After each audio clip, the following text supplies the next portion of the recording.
Hi everyone, welcome to Two Bald Guys Talking Safety. I'm Langdon and Diane. And I'm Julian Taylor. And welcome to our podcast. Hello, welcome to Two Bald Guys Talking Safety.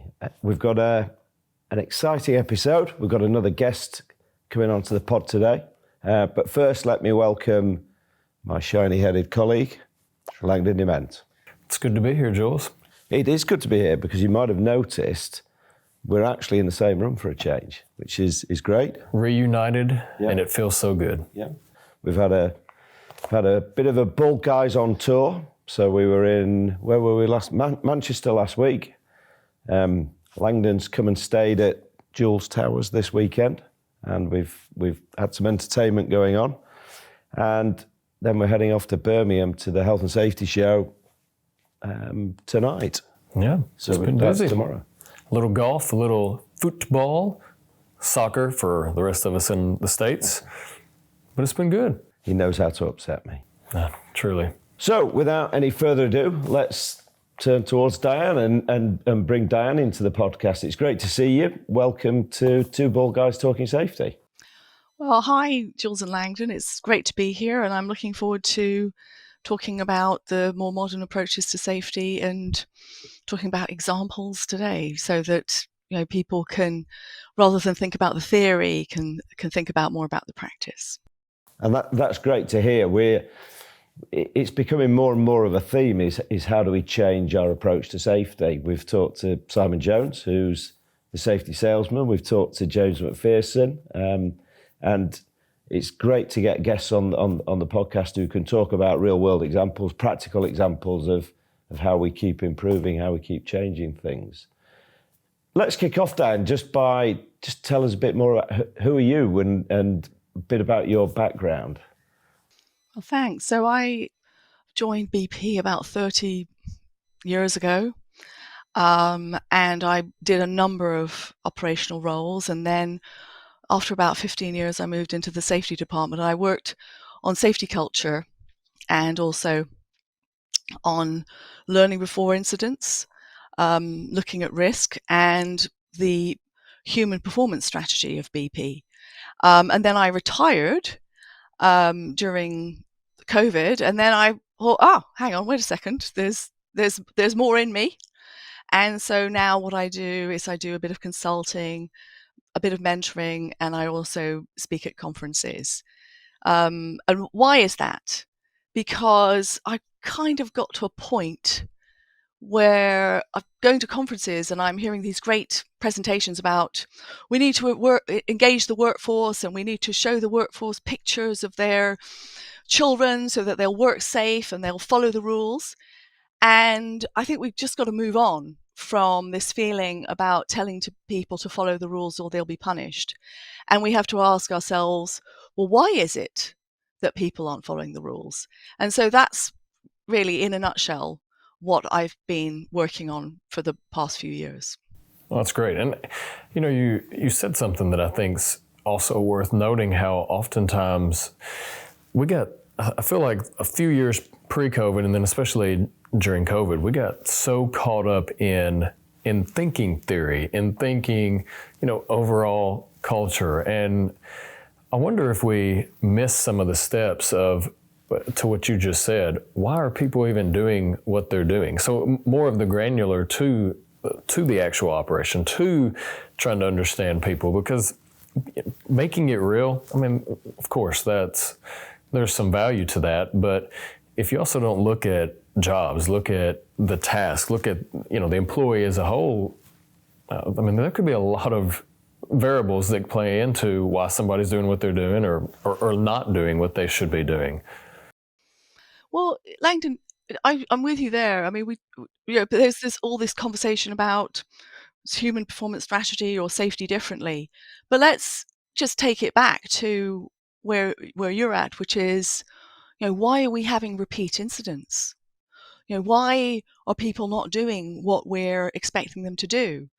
And I'd say that one of the most kind of famous case studies of this in the oil industry was at a facility in the North Sea where there was an electrician working on a junction box. And each time the the electrician would go to the junction box and do the piece of work and cause a shutdown of the entire facility. So the first time that this happened, what happened? Well, subcontractor electrician gets sent home, gets stamped on their card, not required back on NRB. And so that person now cannot work for that company anymore, and their reputation is damaged, right? So that damages their livelihood. So a few weeks later, guess what? Same thing happens again. Another subcontractor electrician comes in, works on the junction box, causes a short and electrical short, and power of the whole facility goes down. Well, so you can imagine what happened. Get sent home. It happens third time, get sent home. Happens a fourth time. People going, hang on, wait a second, there's something going on here. Well, so, we think that the reason why the electricians are, that this is happening is because they're not following the rules and they're careless and they're not paying attention. But actually, let's go and look into it in a bit more depth. So we went in, looked at this, and what we found were two things. One, that two separate teams were working on that junction box and changing the labeling. But secondly, there was an issue with the labeling of the wires. And what we actually found was a bunch of labels that had fallen down and were at the bottom of the junction box. So we're thinking, oh, okay, so human performance is what people do, and our job is to set up the workplace so that it's less likely that people would make mistakes and it'd be less confusing for people. So what we have to do is we have to fix the labeling in this junction box, and secondly, not have two separate teams work on it, just have one team do work on it. And of course, what happened in this case of this company is they reinstated all the three electricians who had their cards marked not required back. But this was used then across the whole of the energy industry as an example of how we, people are making mistakes, but the context is driving the behavior. And of course, what happened here was actually a loss of operations, a loss of production in the oil industry. But what could have happened could have been that the electrician could have been electrocuted and seriously injured or killed. So it's very much thinking about the case studies and the why of this. It's actually not just safety, it's also productivity. Yeah. And it's interesting, isn't it? It's that, the reason we're talking is because you wrote a really interesting article for SHP, which talked about how do we move away from the blame game. And I suppose I'm interested to hear from you what your thoughts are about the ripple effect as well in terms of behaviours if the blame game is going on. So in that instance where somebody gets their card marked and they're sent home and it's you're not going to work here again, what are the sort of other ripple effects that occur because of that? Well, and I think even to add to that, in this case, that's perfect. Well, we didn't. It's good because we actually never talked this in any previous conversations. But then somebody is rehired because it's kind of like that, or is able to come back on because of maybe there was a process failure, whatever that led to that. So then you have the whole, is that blame continuing because we got rid of you, we messed up. We, just thinking about it from that example also, there's a lot of times then you expect them to come back like everything's just nothing happened, fine and dandy. Yeah. Well, so we've got the two sides. So we've got the first case is the destruction of trust, where we send people home and we just blame them. We automatically blame them. And why do we automatically blame them? Not because we're bad people, but because it looks like the person who touched the valve or touched the junction box, that they were the ones that caused the incident. And it always looks like that.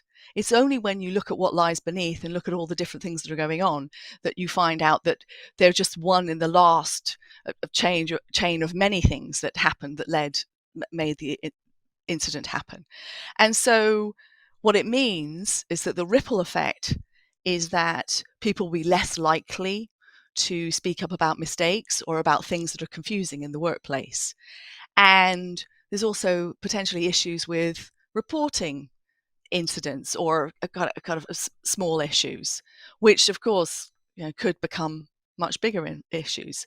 On the other hand, so that's what Jules was talking about. What Langdon's talking about is saying, well, now the people have come back because we've looked at the underlying issues that led to the confusion that the electricians were experiencing. We go, right, we have to fix the way that the workplace is set up. In fact, in this company, this workplace is our house. And in fact, you coming in, the workers, the subcontractors and the contractors, you're guests in our house. And so what we're doing is we need to set it up, the work, so the training, the equipment, the procedures, the resourcing. We have to set that up for you to be successful. So now what we have is we have servant leadership.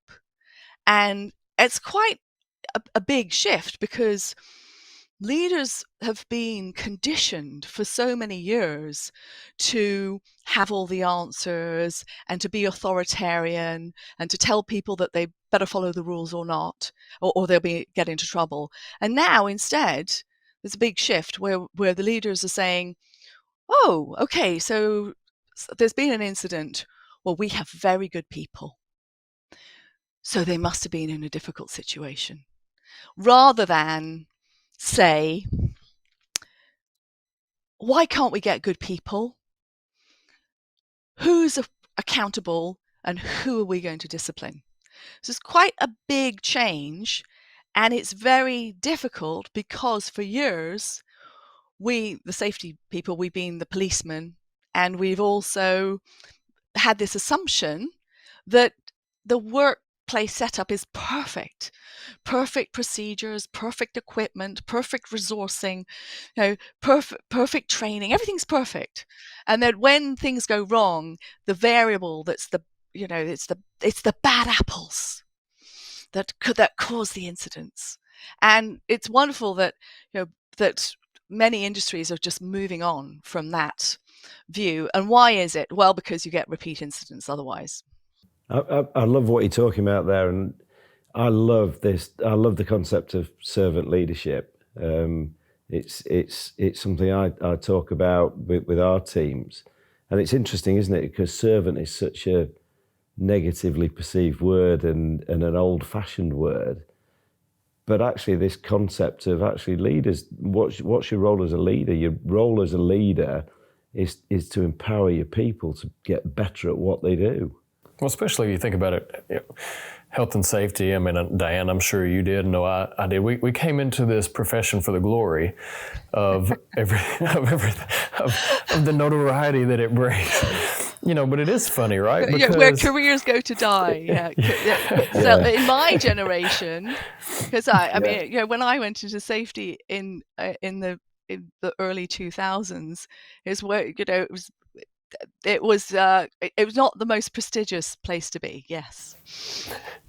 Well, and it was one of those you knew, and I was a little after that. So when I got into safety, when I went into my grad program, it was 2010. And so it was with that focus of knowing that how important it is and the change that you can make, but really you're always behind the scenes trying to make sure people get to their home healthy and safe, and then they're able to return and they're able to do their job as healthy and safe as possible. And I think that's something that it seems like we got so focused on, just like you said, the blame, no matter where you are, it became inherent that incidents happen. Yeah, even organizations that say they try to look at process, a lot of times as a person, whenever you mess up or fail, I'm using that with quotations, it takes that kind of hard. So then I have to overcome and think differently about doing that operation. So I think that's a great point that you bring up, and just thinking how we can continue that transition for organizations to understand that it's not always about blaming the worker, but it's actually really looking at what led to that, and then how can we ensure for the repeatable And even then, the catastrophic, the serious, how can we ensure those don't continue to even promulgate?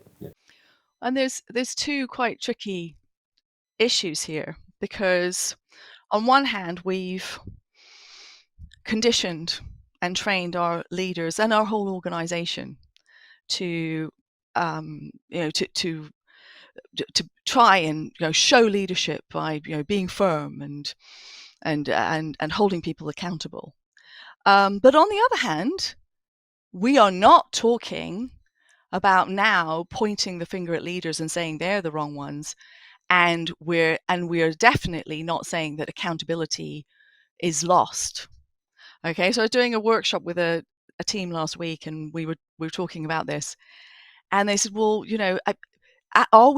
will we still be able to use discipline when we implement this approach? And I was going, well, of course, but the difference is that instead of saying somebody's not follow the rules, they're going to be punished, instead what we do now is we look very carefully at what made sense to them at the time.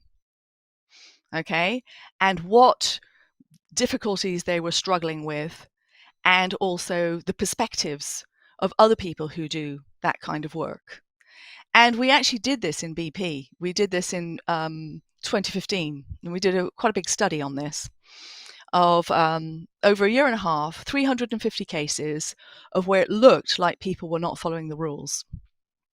And in most of the cases, we found that they were dealing with quite serious difficulties. So, for example, somebody misses a step in a procedure. Well, actually, what we find is that it's a 35-step procedure. So, and then somebody goes, oh, well, actually, I almost missed out a step last week in it. So we go, oh, okay, right, well, okay, that, or somebody altering a scaffolding, trying to reach a very difficult to reach valve, and altering the scaffolding in a way that's unsafe. And we go, well, hang on, we need to change the work planning for the construction of this scaffolding so that people are not putting a plank on the end of the scaffolding and kind of trying to reach that valve. So that was a big education. But what we did find was that there was a small proportion of cases where, for example, pasting and copying of risk assessments because people didn't have enough time. Well, actually, there is accountability there. Yes, they may not have had time to do a full risk assessment, but on the other hand, we can't say that we are not going to hold people to account, and so people actually have perhaps a coaching conversation about that, or not wearing a seatbelt, or which is illegal, of course, or using a mobile phone while driving, or things like that, where there are cases where you would start moving into, in conjunction with human resources, a conversation about what is the level of discipline that would be appropriate. So, let's remember that this is not about putting blame onto leaders. It's about looking at all the different components of the system. And secondly, B, we do not lose accountability, because otherwise, I think people feel that that they're moving towards a no blame culture, and that just is going. I think it's not understanding the whole complexity of what's going on, and we do not want to take away the tools that we have in terms of how we manage our companies. I think it's like so many things in business, isn't it, Diane? We do things in a knee-jerk way. So we say, oh, we've always done it like that, we need to change, but then we go too far the other way. So it's trying to do things in a balanced way. And I think, to your point, discipline has to still play a part, but it's making it so it's not the default option straight away. So it's not the knee-jerk reaction that it's gone wrong, so we've got to blame somebody. We've got to create a different way of thinking. And part of me or part of my reaction to a lot of this is, show me the perfect company where we don't have mistakes, people don't make mistakes. Show me the perfect person who's never made a mistake. It doesn't exist. It doesn't exist. So what we've got to do is create a culture where when we do make mistakes, people react in a way, and I think it's another big part of what you talk about, which is, right, how do we learn from that? Yeah, and why is it that people make mistakes? Because there's always a difference between how we think things are set up and how things actually are set up. So, for example, I need to get into work at a certain time, but yet when I go to work, it's torrential rain and there's roadworks. So I turn up really late, and everybody just thinks that I didn't leave home on time, and so they might think that I'm not committed. But in reality, I did leave an hour beforehand, and things have in the environment have acted together so that I'm late. And so it's those. I think if we talk about those kind of examples, examples that everybody can identify with, we don't need to talk about examples from a particular industry or a particular site. But if we just talk about, for example, putting up shelves. I mean, we all know. I'm going to put in, aside an hour to put up some shelves. How long is that going to take? It's going to take 4 hours. Yeah. Oh yeah. Okay, you know what I'm talking about. Langdon's been to my house this weekend. He's seen my shelves. I wasn't going to say that, though. Come on. I was not going to say that. I didn't even tell you that. There you go. The vase just about stays on it these days. Yeah. That's funny. Sorry, I distracted you there, Diane. All I'm saying is the practical examples. So if we rather than showing fancy diagrams or brightly coloured slides, instead if we talk about these practical examples or talk about relevant examples from a company or from their industry, I think that helps a lot, because otherwise it almost feels as if people are expected, to go soft and to not hold people to account, and that's definitely not what this is about. This is about looking deeper into the workplace setup to understand the really difficult to see risks. Like, for example, a piece of equipment that over time, it's a kind of a special tightening piece of equipment for a unit which has broken, and then the workforce has actually made a replacement of it, and nobody's really noticed, and they didn't have enough budget to buy another piece of equipment, and then one day it shatters and cuts somebody's hand. It's those kind of things when you're actually going and looking and saying, well, what's making the work difficult? What kind of issues have happened in the past? What would you say to somebody who's new to the job? What could trip you up? It's those kind of practical conversations that you find out that there's a homemade piece of equipment, or that there's a particular part of the work that's difficult to do, or there's an issue with the maintenance of the kit, whatever it is. I think there's and I wonder, so this is really about to go off kilter slightly, so apologize. I wonder if oftentimes we think about it, because as safety professionals, I think we really can get stuck between a rock and a hard place, because a lot of times we're so, maybe it's by the book or regulatory focused, because to a certain extent you have to have that baseline. But then there's a big piece of health and safety that you have to understand people, you have to understand change management, because you're stuck in the middle of working with the frontline workers, and you need to have excellent camaraderie with them so you're not the safety cop. So you are just another one of the workers. But then also that branch to leadership, to the execs, to how can we help start thinking differently, to what you're saying exactly. I mean, a lot of times over time, jobs slightly transition, or maybe it's one single aspect of something that's complex, or it doesn't even have to be complex, but it's something so minute, you don't realize that, to your exact point, it has actually driven a change that, kind of like Back to the Future, it all of a sudden varied a little bit, and we got off from the original running horizontal. I think that's something that is underplayed a lot, at least in the States. I'd be curious, your kind of thoughts in that realm. Well, I think it varies from company to company, industry to industry. This approach actually started in the aviation industry in the 1940s, and then moved into nuclear in the 1970s, very much in the United States, but then has moved into the energy industry, the pharmaceutical industry. But I think that it's it is quite a big shift, and there's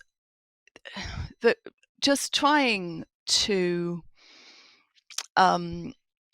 see that the safety professionals are actually agents of change for the whole company in terms of all the different activities of the company, not just safety. Okay, because the same attention to detail that you have in safety, looking for issues, these underlying issues that cause people to make mistakes, actually applies to everything else. It applies to, for example, cybersecurity. It applies to your accounting. It applies to any sort of activity that's in the company. And so what we're seeing now more and more in the companies that are moving forward with this human and operational performance approach is that the safety department is the catalyst of modernization in the company. Because if somebody makes a mistake in a project, let's just say it's a design project, or there's something going wrong in a design project, or the design project is very much behind time, rather than saying, you people just work longer hours and sort yourselves out and do meet your targets. Instead, you go, okay, well, what are the underlying issues here? How can we help? What I'm seeing more and more is that that the change is starting in the safety department, and then it's moving out towards the values of the whole company. And that's a huge revelation. And I've seen it happen in quite a few companies where this approach, like, for example, how we respond supportively when things don't go to plan, how that goes into a company's corporate values for everything, not just safety. And I think that's so important, Diane, in terms of we do have to be salespeople as safety people. We've got to sell what we do, and actually part of that is actually safety is not just about keeping people safe. It actually helps a business to be more efficient and to be more effective. I think there's so often if we can get people comfortable to put their hand up and talk about safety, they're going to be comfortable to put their hand up and talk about anything. And if we can achieve that, all of a sudden they can be coming up with ideas for improvements, quality. Like you said, it starts to affect everything. And I've been thinking as we've been going through all of the examples that you've given. So the electrical short circuit, immediately, if you learn from that first incident and you cut out the next 3 incidents, your productivity's gone up because you've not shut the rig down. Yeah. If you think about the homemade piece of equipment, potentially, again, it's another breakdown. Somebody gets injured, but also production stops. Yeah. And the thing I was thinking about as you gave that example is the key thing going through my head is, can we make people feel comfortable to put their hands up and say, this is happening, maybe we shouldn't do this, we could do this. I always talk about don't bring problems, bring solutions, but actually create that culture where people feel comfortable to go and say, have we thought about doing this differently? Well, it's definitely a move on from don't bring problems, bring solutions. It's a step forward from it. It's actually bring the problems and we'll share. We'll share how we're going to work on this together. And so it means that people are more likely to bring up the problems, because they know that it won't be, either that the leader just takes it away and puts it on their shoulders and, oh, how am I going to do this, or pushing it back onto them. Why did you bring me this problem if you didn't bring me the solution? But instead, let's have a conversation here. Right. So we've got a problem with how to turn this valve, and if we're not actually able to do the isolation and fix it, then we're going to have a big issue with the schedule. On the other hand, we think that we might not have all the equipment to do this, and that might cause a lot of delay. So then what happens is that the team talks about this dilemma. The problem is now turned into a dilemma. Okay, and the team now talk all about, well, what are the possible solutions? And so instead of one person having brought the problem and the solution, or the leader taking away and thinking, oh my goodness, how am I going to work this? Instead, you now have a team, because you're talking about it more openly, and that works for any sort of issue that you would have in a company. And how do you measure this? Well, every company has an annual people survey, or most do, and they usually have questions related to trust and care and listening. These are standard human resources questions. So you can actually see pretty quickly across the different facilities or sites or sales teams. I mean, it could be anything, sales teams, which are the teams that have the higher levels of trust and which are the ones that don't. And in fact, there's quite a famous study by Boyce, B-O-Y-C-E, where they show across, I think it's 70 car dealerships with sales, that the levels of trust, when the levels of trust go up, the sales go up. And this is done, the study is done in the United States over a period of 7 years. When the trust goes down, the sales go down.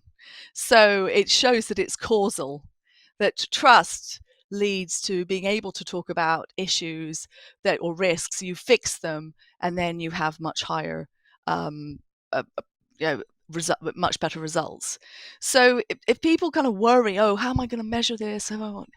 Just have a look at your if you have an annual survey, have a look at those results around those questions, and then you'll see where the places that are doing quite well with this, and also the places that aren't doing so well, and how you can support the leaders and build skills in leaders to improve trust by them responding supportively to bad news, and to when things need to be fixed, that they do it quite promptly and then talk about it a lot, so that then people go, oh, well, I'll bring up an issue then if I'm going to be recognized and thanked for bringing up an issue, rather than being seen as a squeaky wheel.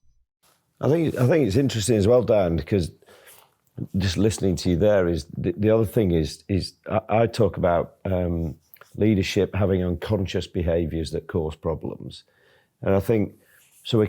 We quite clearly think about it when something's gone wrong in terms of how do people react, but I think that there's another side to it as well, which is how do people behave when things aren't going wrong? So what are the things leadership is saying? Because again, that can have the ripple effect in terms of the way the people behave. So if there's, for example, an overarching focus on production, that's where people's mind is. It's not on safe production. So again, it's sometimes the subtleties of the way that leadership talks on a daily basis, or the things they say when they're walking around a facility, that actually make a difference as well. And it can be confusing. I have seen people say, do the job safely, but do it quickly, and do it now, but do it safely. And people going, well, I don't know what's going on here.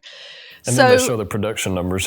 Yeah. So definitely having this focus on asking people before anything has gone wrong about what are the issues.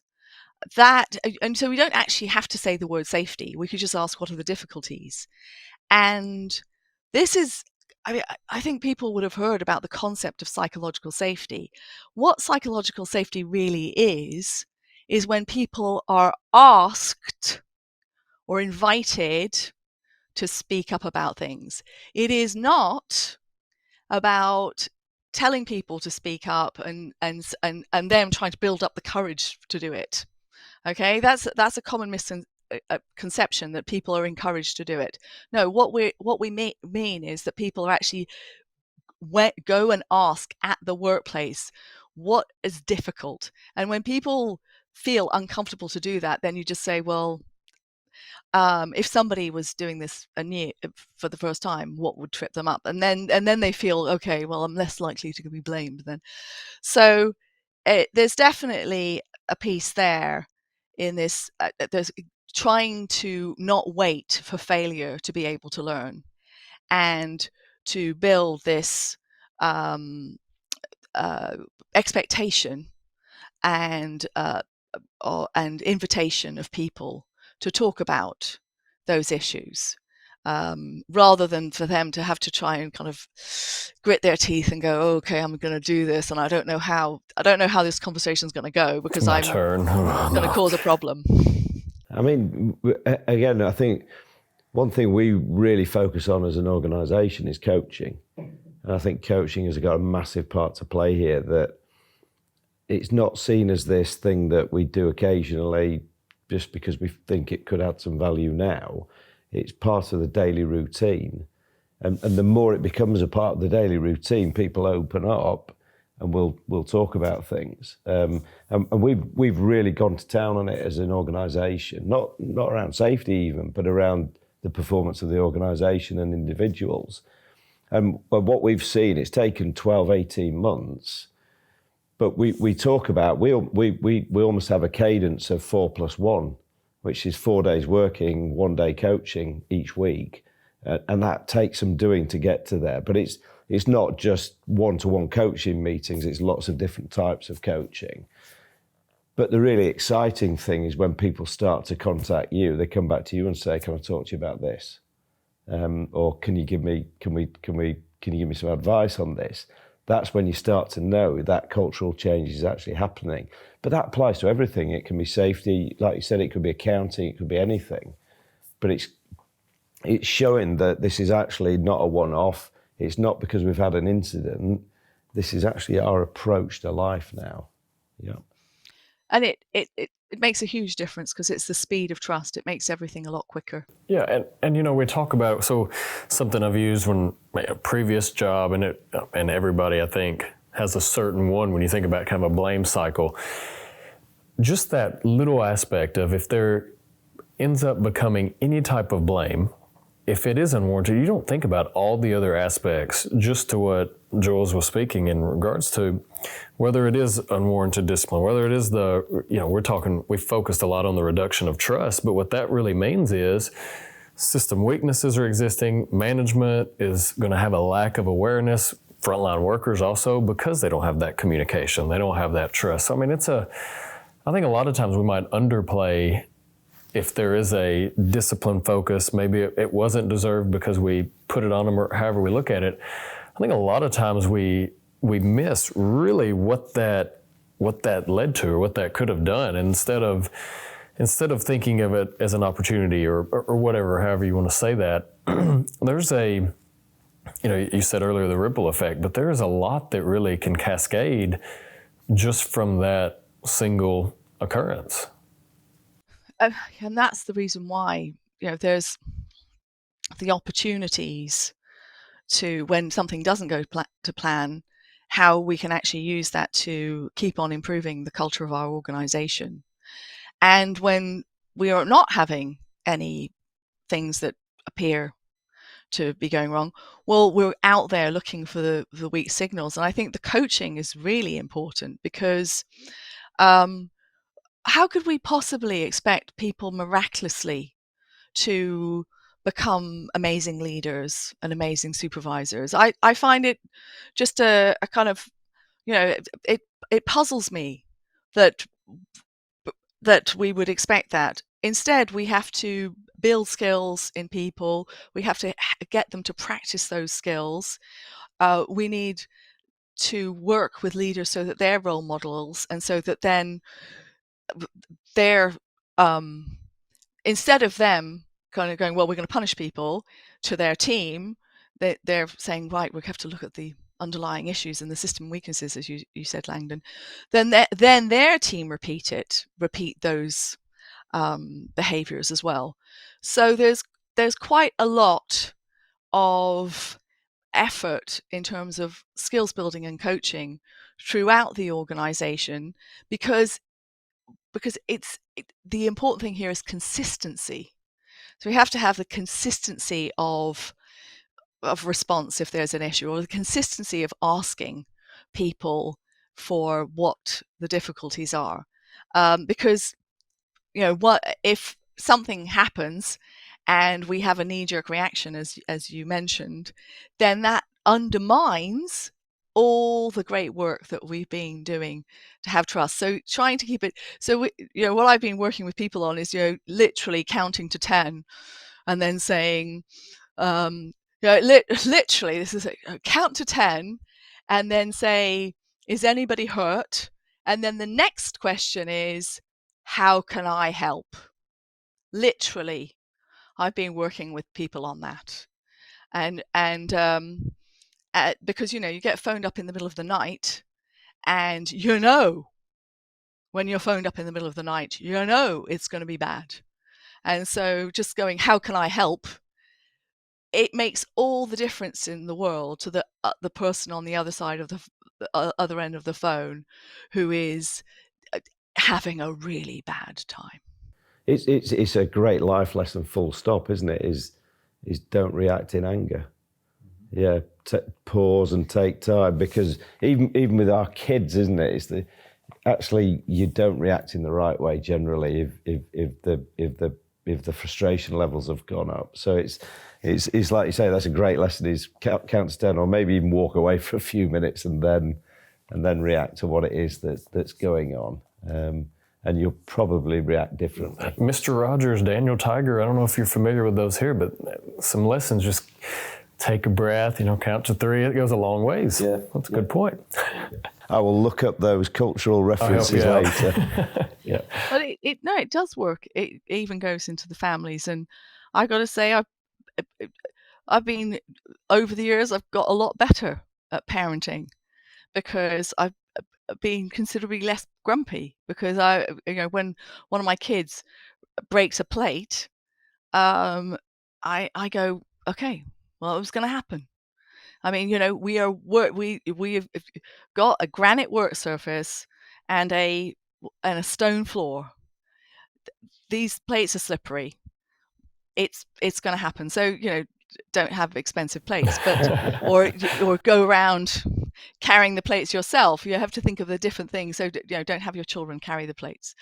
So it's those kind of things that then you just go, well, this is these are the conditions under which these mistakes happen, and then my kids are not like scared of me. And my son a few weeks ago broke something, and he came and told me he'd broken it. I said, thank you so much for telling me, because now what we can do is we can look all over the floor for any shards of glass, and the dog is not going to get his foot cut. Thank you so much. And so we went around together and looked all over the kitchen floor to see if we could find any pieces of glass that had been left. So but he thought that I was going to be really negative when he responded, then he may have hidden it from me and put it in a plastic bag in the bin and hoped that I wouldn't notice. So I've really pleased to be able to translate that into my everyday life. And that's what happens in the workplace, isn't it? There's a really simple saying: behaviour breeds behaviour, doesn't it? And for every action there's a reaction, and it's a really simple thing, isn't it? That the way that people react will define what happens in the future. I was laughing, Diane, because you mentioned the being late for work example. Oh yeah. And it immediately took me back 20 years to my old boss. I'll not mention any names, David, but I used to, if anyone was ever late for work, and I'm talking maybe a couple of minutes here, he instinctively looked at his watch and tutted. Yeah.